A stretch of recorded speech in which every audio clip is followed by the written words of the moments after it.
Good morning, all of you. Today, we are going to see a very, very important topic which all of you should understand and you have to practice learning the different names of the cranial bones. So, this is the structure of the skull. You can see the different parts which make up the portion of the skull, and the different parts are colored for your better understanding. So, before going into detail about the skull and the cranial bones, we have to understand what is axial skeleton and what is the role of axial skeleton in homeostasis. So we are going to see about the axial skeleton and homeostasis. So what is axial skeleton? The bones of the axial skeleton contribute to homeostasis by protecting many of the body's organs such as the brain, spinal cord, heart and lungs. So this is very important. Can you imagine the body without bones? So without bones, if there is only a muscle mass, okay, it will not support the body structure. So you cannot survive. Only with the help of the bones, we are able to perform movements such as walking or holding, and also the movement of the different parts of the body, the head, chest, the hands, legs. Okay, and also it protects the important parts, important organs which are present inside the body, such as the brain, spinal cord, heart, and lungs. So, apart from this, they are also important in the support system of the body, supporting the body during posture, during the various movements of the body, walking and sitting, etc., and also in the calcium storage and release. So the skeletal system forms the framework of the body. So this is very, very important. Without a skeletal system, any organism cannot, vertebral organism cannot function properly. So we have to understand the different names, shapes, and positions of the individual bones which make up the body. So the names, the shapes and positions of the different bones of the skeletal system should be understood and studied, which will help you to locate and name other anatomical features. So first we will see about the divisions of the skeletal system. So the adult human skeleton consists of 206 bones. So you would have studied about this from lower classes. So there are 206 bones, most of which are paired. So with the one member on each side of the body. Okay, one on the right side and one on the left side. So most of the bones are paired. So bones of the adult skeleton are grouped into two principal divisions. So you have to note it is the bones of the adult skeleton, whereas the bones of infants are many more than 206, which will fuse together as they grow up. Okay. Now the bones of the adult skeleton are grouped into two divisions. They are the axial skeleton and the appendicular skeleton. So appendix means to hang on to. So they are divided into two, the axial skeleton and the appendicular skeleton. Now in this table you can see the bones of the adult skeletal system. So you can see the divisions and the structure and the number of bones. So in the left hand side you can see the axial skeleton. It consists of the skull. Skull is made up of cranium and face. So there are 8 cranial bones and 14 facial bones. Hyoid, one hyoid bone in the neck, and auditory ossicles, 6 auditory ossicles, 26 vertebral column, and you have the sternum and the ribs in the thorax. That is one sternum and 24 ribs. So totally there are 80 bones of the axial skeleton. So when you take the appendicular skeleton, you can see the pectoral or the shoulder girdles. It is made up of clavicle and scapula, two clavicles and two scapula, paired ones. The upper limbs are made up of two humerus, two ulna, two radius, 16 carpals, 10 metacarpals, and 28 phalanges. And the pelvic or the hip girdle is made up of the pelvic or the hip bone or coxal bone, two numbers of hip bones. The lower limbs are made up of two femur bones, two patella, two fibula, two tibia, 14 tarsals, 10 metatarsals, and 28 phalanges. So they make up the fingers and toes of the hand at the upper and the lower limbs. So totally there are 126 appendicular skeletal bones. So totally 80 plus 126, it makes up 206 bones in the adult skeleton. So you have to remember the different names of the bones which make up the axial skeleton and the appendicular skeleton. So both axial and appendicular divisions join to form the complete skeleton of the body. So, what is the axial system or axial skeleton made up of? It is made up of the bones that lie around the longitudinal axis of the human body. So, imagine it is a vertical line going from the top to bottom, okay, which runs through the body's center of gravity from the head to the face spaces between the feet.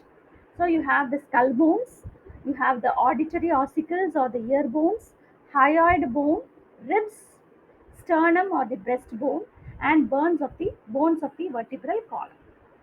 Whereas the appendicular skeleton consists of the bones of the upper and lower limbs, plus the bones forming the girdles that connect the limbs to the main body, axial skeleton. So this is about the different bones that make up the axial skeleton and the appendicular skeleton. Now, in this picture, you can see the divisions of the skeletal system. The axial skeleton is indicated in the gray colored one, and you can see the skull. Skull, it is made up of the cranial portion, facial portion, and you can see the pectoral shoulder girdle, which is made up of clavicle, scapula. Thorax is made up of sternum, ribs, and the upper limb is made up of humerus, ulna, radius, carpals, metacarpals, and phalanges. Whereas you have can see the vertebral column here and the pelvic girdle. The lower limb is made up of femur, patella, tibia, fibula, metacarpals, and phalanges. Now we will move on to the types of bones. So all the bones of the body can be classified into totally five main types based upon the shape. So what are the five different types of bones? They are long bones, short bones, flat bones, irregular bones, and sesamoid bones. So these are the five different types of bones which we are going to study about. Now you can see from the picture the different types of bones based upon the shape. So this is the example, best example for the long bone, the upper limb humerus, and you can see the short bone. For example, the wrist bone on the trapezoid. Okay, the wrist bone is the short bone, and this is the example for flat bone. Okay, flat bone, which is the sternum. This is the example for irregular bone, that is the vertebra, and this is the example for sesamoid bone, that is patella, knee joint. Okay, knee bone. Now we will see them one by one. So what are long bones? So as the name indicates, you can understand that they have greater length. So they are longer and greater in length than the width. So it consists of a shaft and a variable number of extremities or ends, and they are slightly curved. So they are slightly curved for strength. So the most of the body, these are slightly curved because the curve gives the strength and stability to the bones. Okay, sometimes this will only help in the posture.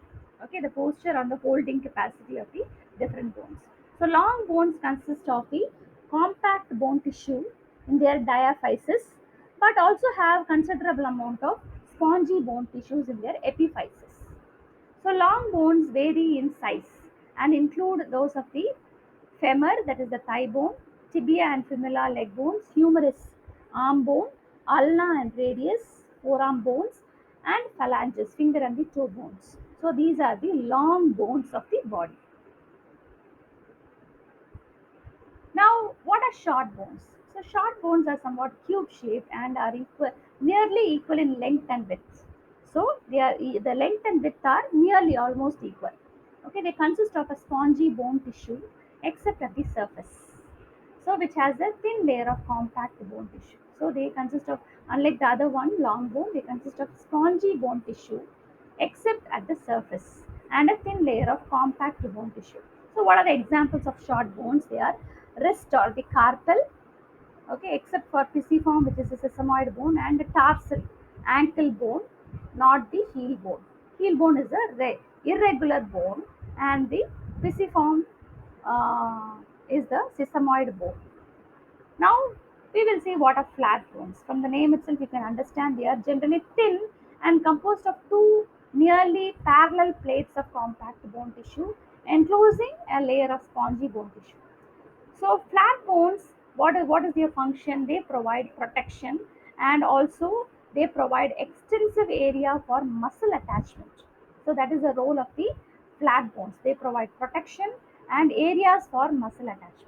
So what are the flat bones? They include the cranial bones. So the cranial bones, what is the role? They protect the brain, the sternum and the ribs. So what do? They protect the organs which are present inside the thorax and the scapula or the shoulder bone. So these are the best examples of flat bones. The next type is the irregular bones. So irregular bones, as the name indicates, they do not have a particular shape.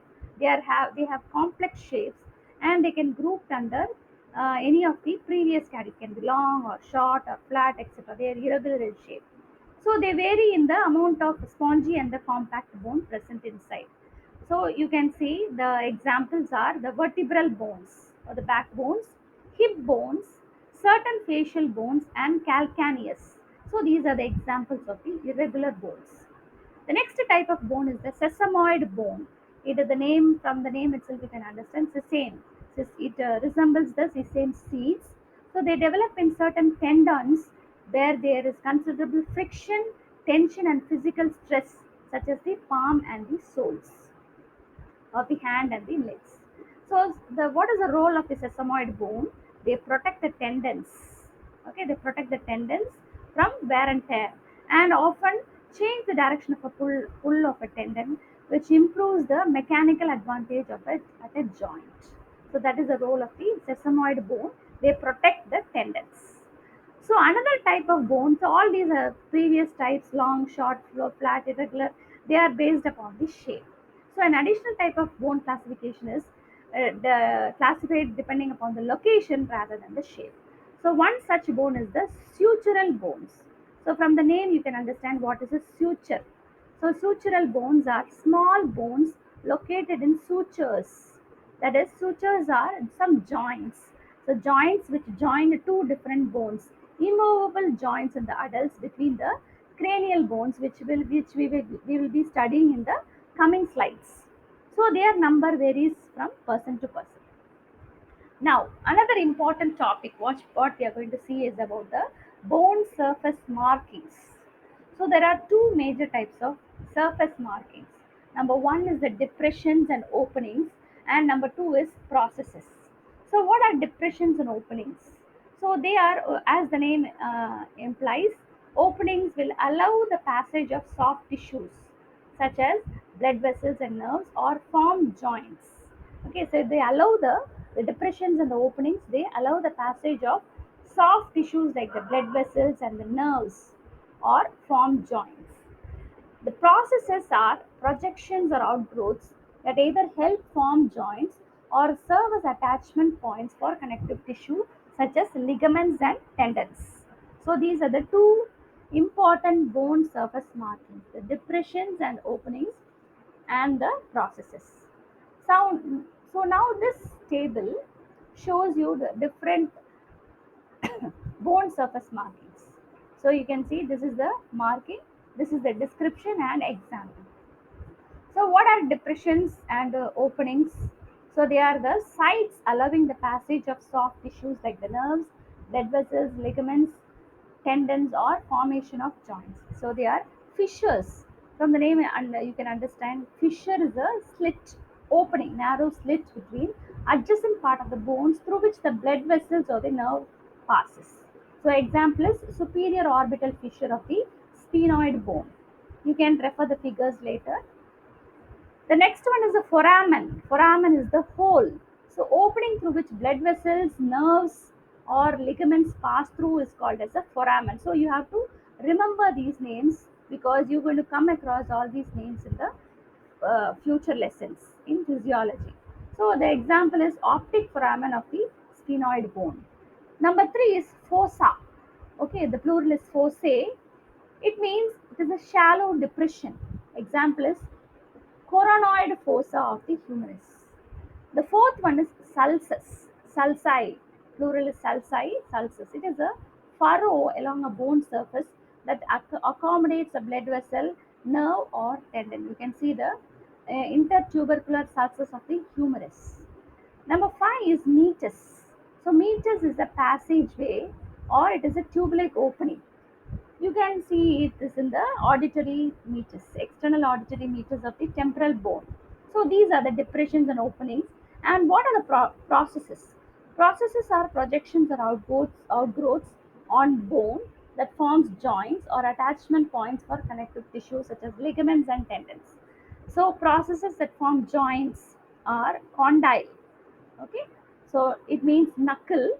So they are large round protuberance at the end of a bone. So you can see the knuckles, lateral condyle of the femur. Next is the facet. Facet is the smooth flat articular surface. Example is superior articular facet of the vertebrae. In the head region, you can see rounded articular projection supported on the neck. Okay, head is a rounded articular projection supported on the neck. Example, head of the femur. Okay, femur or a head. Okay, now what are the processes that are present in the attachment points for connective tissues? Crest. Number one is the crest. Crest is a ridge, prominent ridge or elongated projection. Okay, projection, for example, iliac crest of the hip bone. Number two is epicondyle. Epicondyle is a projection above a condyle. Example is the medial epicondyle of the femur.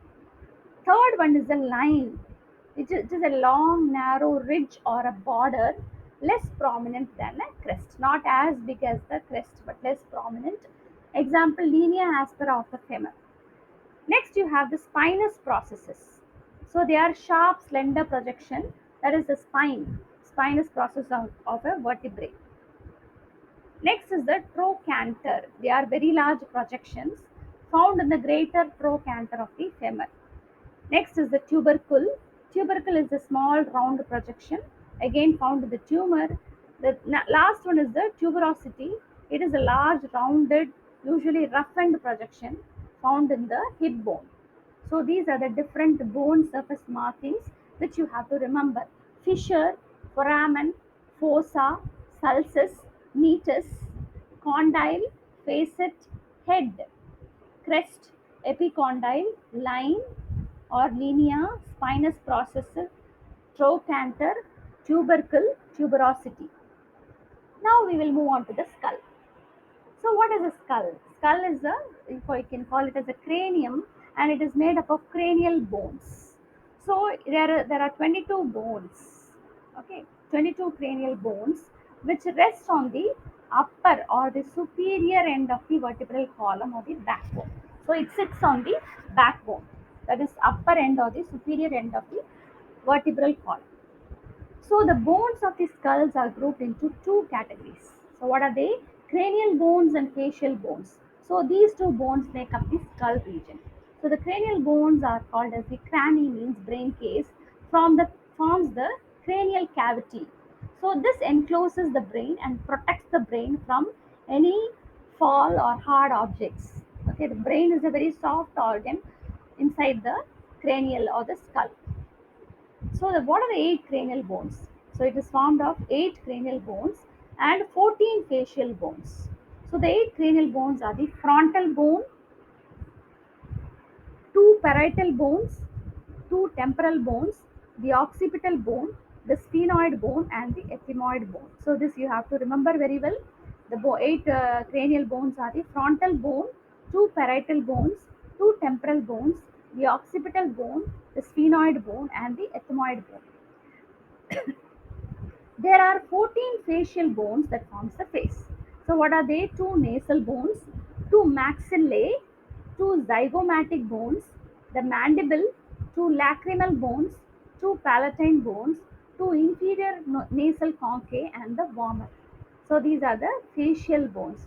So totally there are 8 cranial bones and 14 facial bones that make up the skull or the cranium. So, what are the general features and functions of the skull? So, the skull forms a large cranial cavity.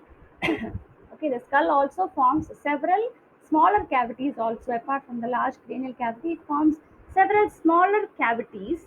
Okay, like the nasal cavity, the eye socket, orbit or the eye socket, which will open to the exterior for the fixation of the nose and the eyes. So skull bones also contain paranasal sinuses, which we will be studying in detail. Paranasal sinuses. What are they? They are the mucous membrane linings and they open into the nasal cavity. Okay, they are the lining of the mucous membrane which open into the nasal cavity. So other small cavities which are present within the skull house the structures involving the hearing, ear, and equilibrium. Okay, stability and equilibrium. So, other than the auditory ossicles, which are involved in the hearing and are located within the temporal bones, are the mandible. Okay, mandible, which is the lower jaw, it is the only movable bone of the skull. So, the lower jaw, which is called as the mandible, made up of the bone called as mandible, it is the only movable bone of the skull. And sutures. So sutures are joints. Okay, they are immovable joints that fuse or join two different bones in the skull. Okay, two different bones in the skull, and they are noticeable on the outer surface of the skull. The skull has many surface markings like the foramina and fissures through which the blood vessels and the nerve passes. So this is what we have seen surface markings in the previous slide. So, what are the functions? So, the main function is protection of the brain. Okay, the protection of the brain. The cranial bones also stabilize the position of the brain. So, the position of the brain is stabilized by the presence of the cranial bones. Okay, blood vessels, lymphatic vessels, and nerves through the attachment of their inner line surface to meninges or membranes. So it positions the brain, blood vessels, lymphatic vessels, and the nerves through the different attachments of the meninges. Now, the outer surface of the cranial bones provide large areas of attachment for muscles. So, if the bones are alone present, it will not give a good appearance. So, there are large presence of muscles. So, they give provision for the attachment of the muscles, which make up the different parts of the head. Okay, so it also provide attachment of some muscles that produce facial expressions. So this you have to study separately under the heading muscles. Okay, muscles, we can see the different muscles which are attached to the different bones. So the movement of the muscles will enhance the movement of the bones. So it is the contraction and relaxation of the muscles which are attached to the bones that gives the mobility of the bones. Bones by itself cannot move. So the facial bones form the framework of the face and provide support for the entrances to the digestive and the respiratory, the nose and the mouth. They are the entrance to the digestive and the respiratory system. So they provide a framework for the face and also provide support, movement, etc. So together, the cranial and the facial bones protect the delicate organs, okay, the brain, and also the sense organs like the vision, eyes, tongue, nose, hearing, ear, and equilibrium. So they support all the delicate structures of the brain or the cranial system. So what are cranial bones? Okay, so the different cranial bones, what you're going to see in detail. So what are the different cranial bones? We have seen in the previous slides. Okay, the frontal bone, the parietal bone, the temporal bone, the sphenoid, etc. So these are the different bones which we are going to study. So the first important bone, cranial bone, is the frontal bone, which forms the forehead. It is the anterior part of the cranium. Okay, anterior part of the cranium, where you can see the roof of the orbit or the eye socket, and most of the anterior part of the cranial floor. So the eye socket is present in this region. There is a roof. The top of the eye socket is the frontal bone. So you have a structure called as the frontal squama, which is a scale-like plate of the bone that forms the forehead in the anterior view of the skull. Okay, you can see frontal squama, which is the anterior view of the skull. Now this gradually slopes to form the forehead.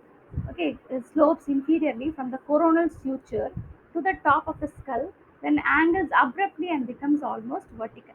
So there is a gradual slope of the frontal bone.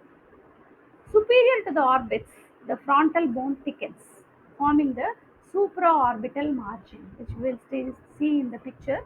Okay, so the frontal bones thicken in the front of the orbit. That is called as the supraorbital margin. From this margin, the frontal bone extends posteriorly to form the roof of the orbit, upper part of the eye socket, which is the floor of the cranial cavity. Now, within the supraorbital margin, slightly medial to its midpoint, is a hole called the supraorbital foramen. Okay, supraorbital foramen. So sometimes the foramen is incomplete and it is called as the supraorbital notch. So here there is a sinus called as the frontal sinus, which lie deep into the frontal squama. Okay, so what are sinuses? Sinuses, which we had seen in the previous slide, are called as paranasal sinuses. So they are mucous membrane lined cavities within the structure of the skull bones. Now, this is the anterior view of the skull, which consists of these cranial bones and the facial bones. So you can see the different cranial bones. The blue colored one, which is present in the front, is called as the frontal bone. Okay, you can see how it slopes on the front and it forms the roof of the orbital cavity, the floor of the front forehead. Okay, and here you can see the frontal squama, and this is the coronal suture. Okay, and the pink colored ones on either side of the frontal bone is the parietal bone. Okay, parietal bone, and you can see the supraorbital foramen here, and the margin supraorbital thick supraorbital margin here. Okay, so this is the optical foramen. This is the optical foramen, and these are the superior orbital suture. Superior orbital sutures. This is the orbit. Okay, this is the orbit. This is the diameter of the orbit. So now the frontal bone followed by two parietal bones on either sides, and then you can see the purple colored ones, temporal bones on either side. This side and this side you can see the temporal bone. This is the anterior view of the skull, and you can see the nasal bone, the bones that make up the nasal, and this is the central bridge called as the warmer. Okay, warmer, and you have the inferior nasal concha here. Okay, inferior nasal concha, and you can see the here inferior orbital fissure and middle nasal concha. Okay, middle nasal concha is here. This is the infraorbital foramen. Infraorbital foramen. The next one is the ethmoid bone. So ethmoid bone, you can see this is the ethmoid bone. The blue colored ones are the violet colored ones are the ethmoid bones, and you can see the lacrimal bone. Okay, the lacrimal bone is seen here. Okay, you can see the pink colored ones, the zygomaticofacial foramen, zygomatic bone. The holes are the foramen. The openings are called as the foramen, and this is the bone. Okay, and you can see the ethmoid bone. Okay, so this one is the maxilla, the upper part. Maxillae or the maxilla forms the upper part of the mouth or the floor of the nasal cavity and the roof of the mouth. Okay, and the lower portion is called as the mandible or the jaw. You can see the foramen here. This is the mental foramen, and you can see the alveolar processes of the mandible and alveolar process of the maxillae. So this is the maxillae, this is the mandible, this is the frontal bone, this is the pink colored one is the parietal bone, and this is the sphenoid bone. Okay, and the violet colored ones are called as the temporal bones, and this is the ethmoid bone. The pink colored ones are called as the ethmoid bone. You can see the lacrimal bone. Okay, and the zygomatic bones. So these are the important bones of the skull. Now, this second one is the parietal bones. So there are two parietal bones which are present on either side of the frontal bone. Okay, and it is the major portion of the sides and roof of the cranial cavity. You can see the posterior view. It forms the greater portion of the side of the skull and the roof of the cranial cavity. Okay, So this you can see very well in the next few slides. The internal surfaces of the parietal bones contain many protrusions and depressions that will accommodate the blood vessel supplying the brain. That's the dura mater of the brain, the superior superficial connective tissue covering of the brain. Okay, here this is the lateral view of the skull. See, as I told you, this is the parietal bone. This forms the greater portion of the side and upper part of the brain or the skull. This is the frontal bone, and you can see the green colored one is the sphenoid bone. This is the zygomatic bone, and this is the ethmoid bone. Okay, this is the lacrimal bone. This is the nasal bone, maxillae, mandible, and you can see the temporal bone here. The lower portion of the parietal bone is called as the temporal bone, and this is the occipital bone. So other processes you can see, there's the sutures. You can see these are the sutures. See, these are the sutures which separate the two bones, the frontal and the parietal bones are separated by the coronal suture. And you can see another suture, squamous suture, which separates the parietal and the temporal bone. And you can see the zygomatic processes, okay, and you can see the occipital protuberance, here, external auditory meatus here, okay, and the mastoid process, styloid process, occipital condyle, which you will study when you study about the this particular bone, okay. Now we will move on to the temporal bones. So frontal bones, parietal bones, the next one is the temporal bones. They are paired and they form the inferior lateral aspects of the cranium and part of the cranial floor below the parietal bone. So the temporal squama or the scale, it is a thin flat part of the temporal bone that form the anterior and the superior part of the temple. Temple, you can see the sides of the between the forehead and the corners. Projecting from the inferior portion of the temporal squama is the zygomatic process. So zygomatic process, no, which articulates, forms a joint with the temporal process of the zygomatic cheekbone.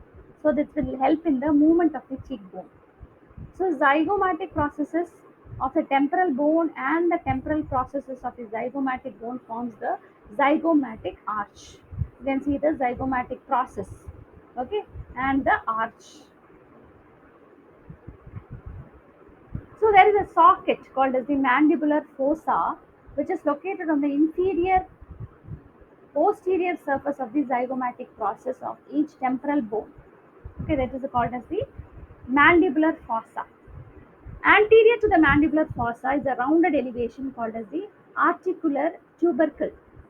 Okay. Now the mandibular fossa and the articular tubercle articulate, move around with the mandible, lower jawbone to form the temporomandibular joint. So this is the place where the articulation or the joint takes place. So it is the movement of the mandible is possible because of the joint. The mandible joint is this particular region called as the temporomandibular joint. Now the mastoid portion, that is the mastoid breast-shaped portion of the temporal bone, is located posterior and inferior to the external auditory meatus. Meatus means the passageway of the ear canal, which directs the sound waves into the ear. So that is how we can hear different sounds. So in an adult, this portion of the bone contains several mastoid air cells. So these tiny air-filled compartments are separated from the brain by tiny thin bony partitions. So there is a condition called as mastoiditis. It is the inflammation of the mastoid air cells, okay, which is caused because of the ear infection, middle ear infection, which can spread to the brain.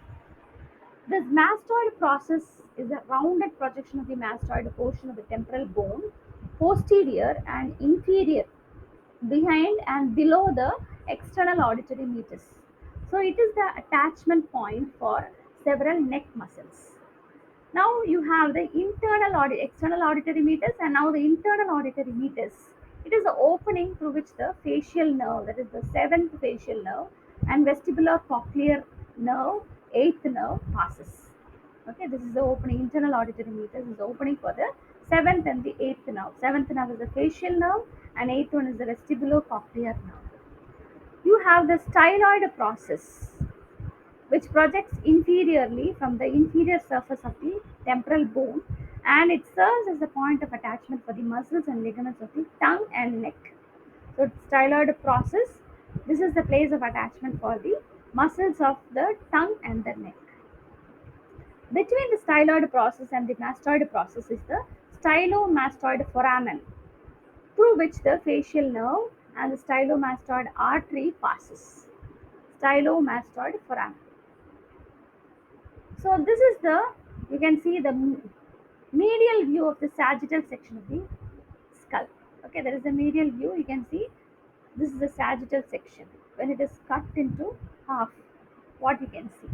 So you can see the frontal bone. Okay, parietal bone. You can see the temporal bone. You can see the occipital bone here, and you can see the nasal bone. You can see the inferior nasal concha. You can see the sphenoid bone, green colored one. You can see the warmer, the bridge of the nose. This is the mandible. This is the maxilla, and this is the hyoid bone in the throat region. And you can see the different sutures.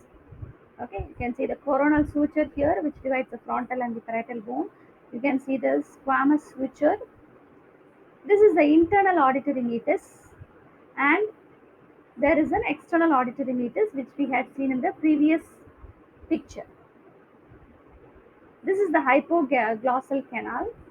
Okay, this portion we will deal with later. Occipital condyle, styloid portion, pterygoid process, mandibular foramen. This is the mandibular foramen, and you have the maxillary foramen also. And this is the sella turcica. Sella turcica, dorsum sella. So these are the different regions of this particular portion, sphenoid bone. This is the posterior view of the skull as seen from the back of the head. So sutures you can see it is in the exaggerated form. Okay, so the occipital bone forms most of the posterior. So you can see the occipital bone here. It forms most of the posterior and inferior portion of the cranium. Okay, so you have the external occipital protuberance. Okay, and you can see the superior nuchal line. These are the parietal bones. Okay, and these are the temporal bones. You can see the mastoid process, styloid process, and the occipital condyle. You can see the warmer here, mandible, maxillae, the hard palate of the maxillae, the foramen magnum.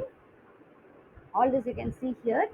Okay, now at the floor of the cranial cavity there is a portion called as the petrous portion, or the petrous rock of the temporal bone. So this triangular part located at the base of the skull between the sphenoid and the occipital bone houses the internal and the middle ear. This is the region where the ear is present. Okay, the structure involved in the hearing and balance. So this is very very important. Eustachian tube. It also contains carotid foramen through which the carotid artery passes. So posterior to the carotid foramen and anterior to the occipital bone is the jugular foramen, a passage for the jugular vein. Now we will see the occipital bone. Okay, occipital bone, as you can see, forms the major part of the back of the head.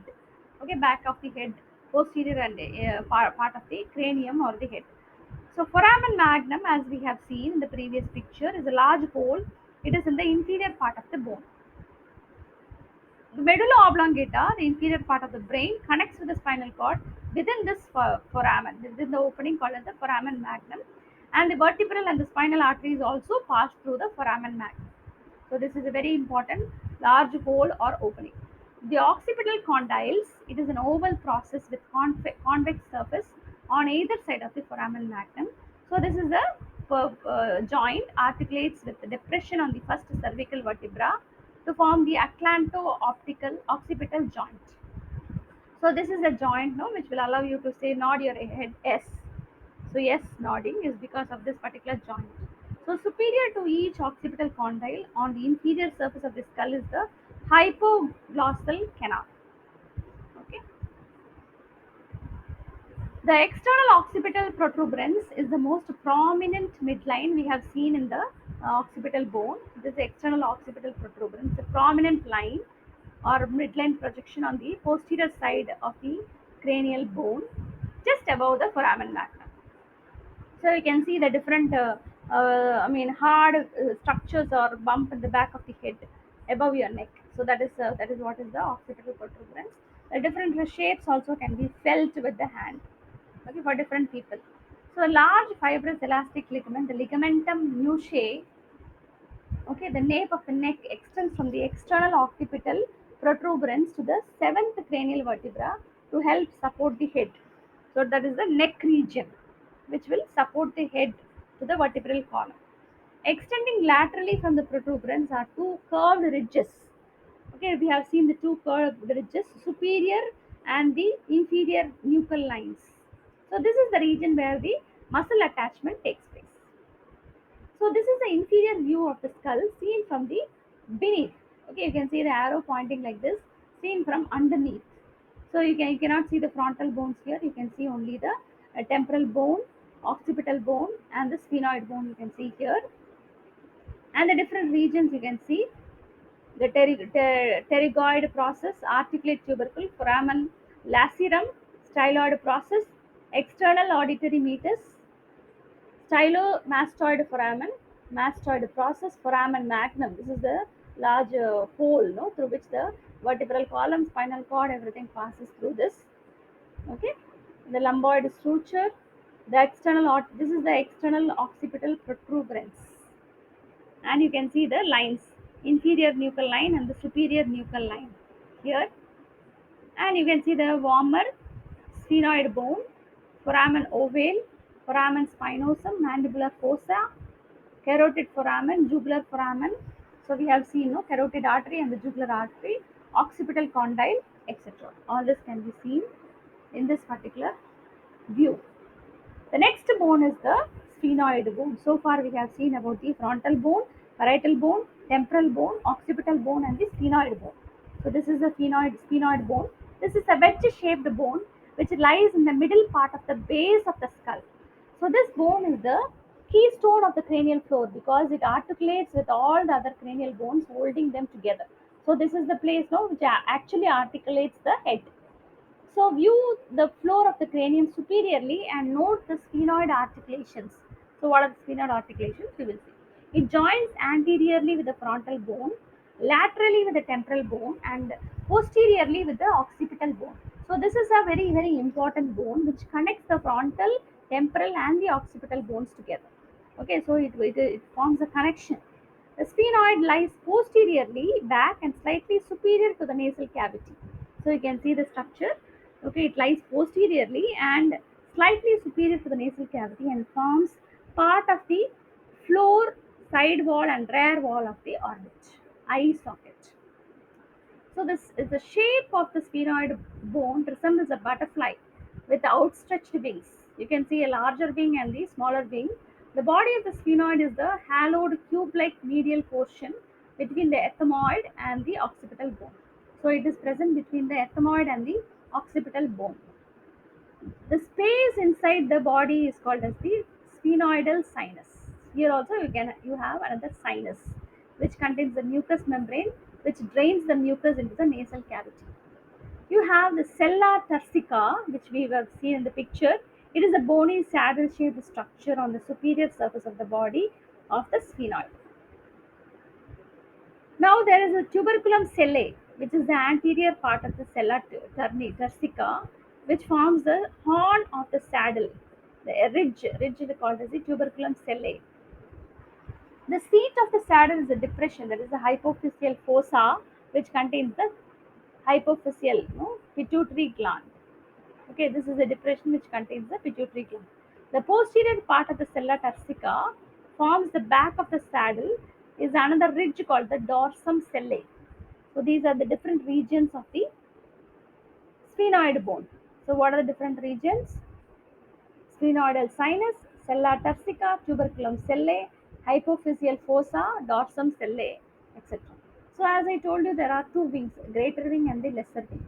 The greater wing of the sphenoid projects laterally from the body and form the anterior lateral floor of the cranium. So the greater wings also form part of the lateral wall of the skull, just anterior to the temporal bone and can be viewed externally.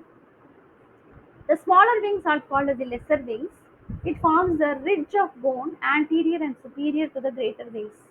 So they form the part of the floor of the cranium and posterior part of the orbit of the eye. So between the body and the lesser wing, just anterior to the sella turcica is the optic foramen or canal for the optic eye through which the optic nerve and the ophthalmic artery passes into the orbit of the eyes. Lateral to the body between the greater and lesser wing is a triangular slit called the superior orbital fissure. So this fissure can be seen in the as an anterior view. Okay, so blood vessels and the cranial nerves pass through the superior orbital fissure. Another process called the pterygoid process. Okay, pterygoid wing-like process projects inferiorly from the points where the body and the greater wings of the sphenoid bone unite. So they form the lateral posterior region of the nasal cavity. Some of the muscles that move the mandible attach to the pterygoid process. So there is a foramen ovale which are present at the base of the lateral pterygoid process in the greater wing. Another one is there, foramen lacerum. So foramen ovale and foramen lacerum, which we have seen in the previous picture. Okay, it is covered in part by a layer of fibrocartilage in living subjects. It is bound anteriorly by the sphenoid bone and medially by the sphenoid and the occipital bone. So what do they do? It transmits a branch of the pharyngeal artery. There is another foramen called as the foramen rotundum. Okay, foramen ovale, foramen lacerum, and foramen rotundum located at the junction of the anterior and medial part of the sphenoid bone.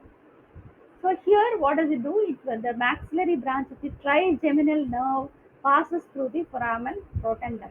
So three important openings are present here: foramen ovale, foramen lacerum, and foramen rotundum, through which the different nerves passes through. So this is the structure of the sphenoid bone. You can see here. It is called as as we have studied, keystone of the cranial floor, because it articulates with all the other cranial. It connects the frontal bone, parietal bone, and the temporal bone and the occipital bone. You see the frontal bone.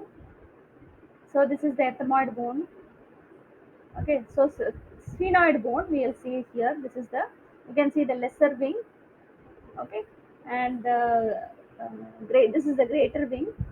This is the lesser wing and the greater wing, and the sella turcica. It is made up of the tuberculum sellae, hypophyseal fossae, and dorsum sellae. That is what is seen here. These are the different regions, sella turcica, through which the different nerves passes through. And you can see the superior orbital fissure. You can see the foramen rotundum, foramen spinosum, foramen oval. So the three different foramens are seen here. Here you can see the foramen magnum, the largest opening. Here you can see the foramen lacerum. Okay, foramen lacerum, what we were talking about just now.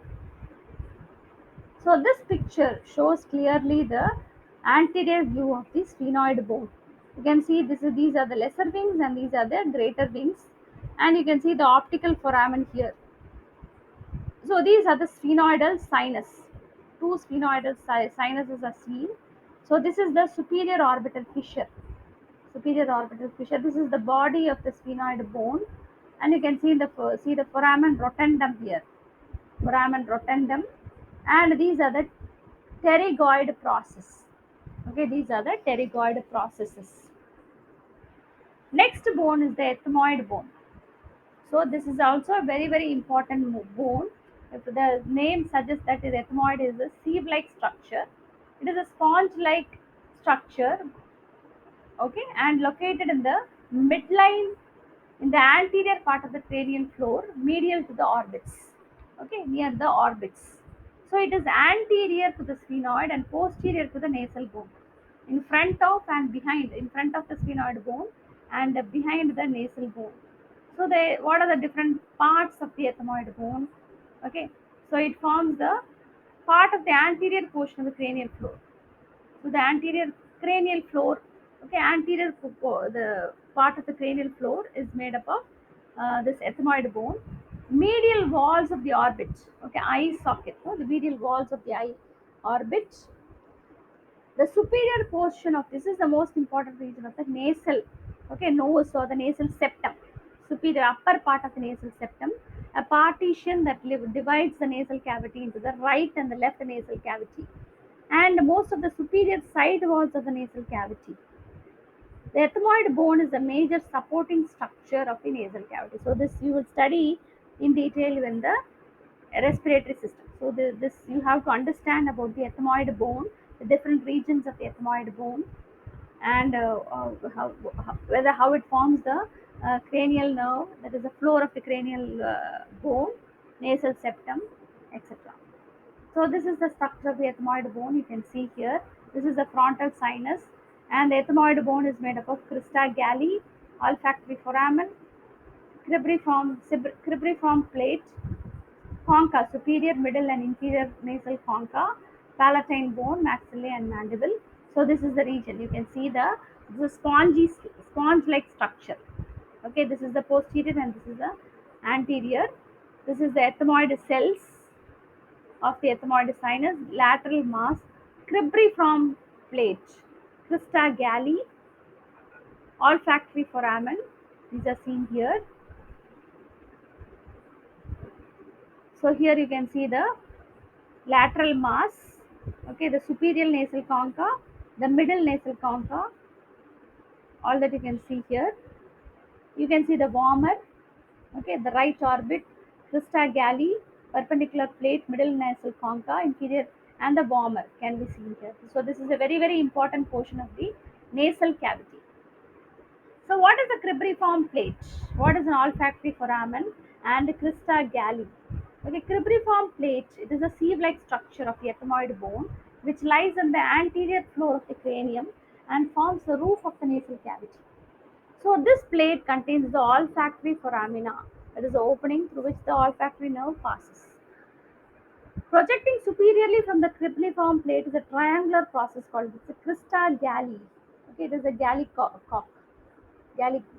of the gun, no, which serves as the point of attachment for the membranes that separate the two sides of the brain. Projecting inferiorly from the cribriform plate is the perpendicular plate, which forms the superior portion of the nasal septum. Okay, it is projecting inferiorly. The lateral masses of the ethmoid bone compose most of the wall between the nasal cavity and the orbits. They contain 3 to 18 air spaces called as the ethmoid cells. So the ethmoid cells together they form the ethmoid sinuses. So sinuses we all know the membrane, mucous membrane. The lateral masses contain two thin scroll-shaped projections lateral to the nasal septum. They are called as the superior nasal concha and the middle nasal concha. There is one more called as the inferior nasal concha. They are separate bones. Okay, the concha or conchae greatly increase the vascular and mucous membrane surface area in the nasal cavity. So, what is the role of this? It is to warm and moisten the inhaled air before it passes into the lungs. So the role of the conchae causes the inhaled air to swirl, and the result is that many inhaled particles become trapped in the mucus and the hair lining the nasal cavity.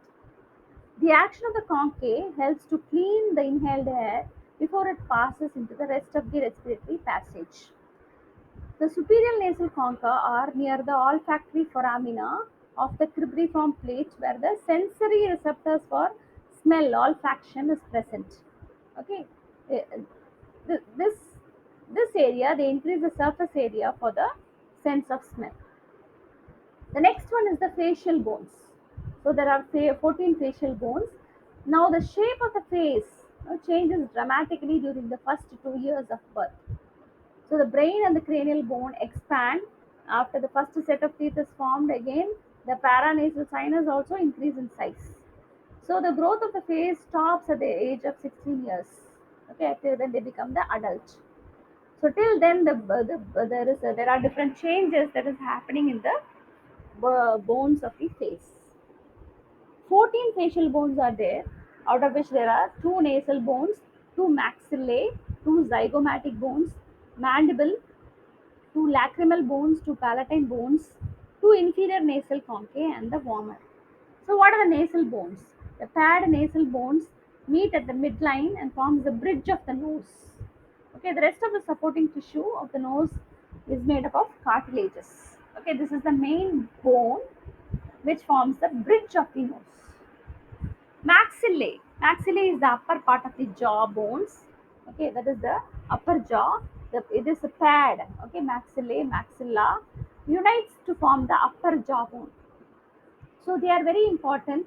They articulate with every bone of the face except the mandible. Okay, it forms the floor of the iota floor, part of the lateral walls and floor of the nasal cavity, and most of the hard palate of the mouth. The hard palate, what is it? It is the roof of the mouth and formed by the palatine process, both of the hard and the soft palatine process of the maxillae and the palatine bones. What does the hard palate do? It separates the nasal cavity from the oral cavity. Each maxilla contains a large maxillary sinus, paranasal sinus, which empties the mucus into the nasal cavity. The alveolar process of the maxilla is an arch that contains the alveoli, socket for the maxillary teeth. Okay, the upper teeth is completely formed in the present in the sockets for the upper teeth. The palatine portion process, it is a horizontal projection of the maxilla which forms the anterior three quarters of the hard plate. The union and fusion of the maxillary bones normally is completed before birth. If this fusion fails, this is a condition that is called as the cleft plate. So usually it fuses uh, before the birth. If it is not fused, then it will lead to a condition in the baby is called as the cleft plate. The infraorbital foramen is an opening in the maxilla inferior to the orbit, allow passage of the infraorbital nerve and blood vessel and a branch of the maxillary division of the trigeminal fifth nerve. There is another foramen which is called as the incisive foramen, which is present posterior to the incisor teeth. So what does it do? It transmits branches of the greater palatine blood vessel and nasopalatine nerve. There is a structure associated with the maxilla and the sphenoid bone, which is called as the inferior orbital fissure, located between the great wing of the sphenoid and the maxilla.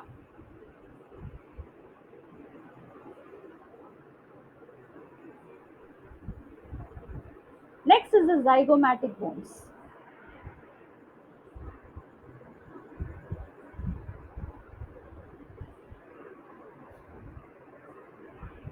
There are two zygomatic bones called as the cheekbones, form the prominence and the cheeks and part of the lateral wall and floor of each orbit. So what do? They articulate with the frontal, maxillae, sphenoid and temporal bones. So the temporal bones of the zygomatic bone projects posteriorly and articulates with the zygomatic process of the temporal bone to form the zygomatic arch. The next one is the lacrimal bone, which is the teardrops are thin and roughly resemble a fingernail in size and shape. From the name itself, you can understand is the tear gland, okay, tear lacrimal bone of the eyes. These bones are the smallest bones of the face, are posterior and lateral to the nasal bones, and form a part of the medial wall of each orbit. The lacrimal bones each contain a lacrimal fossa, a vertical groove formed with the maxilla that houses the lacrimal sac, a structure that gathers tears and passes them into the nasal cavity. Next one is the palatine bone. So it is a two L-shaped bone forming the posterior portion of the hard plate, part of the floor and lateral wall of the nasal cavity, and a small portion of the floors of the orbit. So the posterior portion of the hard plate is formed by the horizontal plates of the palatine bones. Next, you have the inferior nasal concha and the bomber, okay, which are the structures of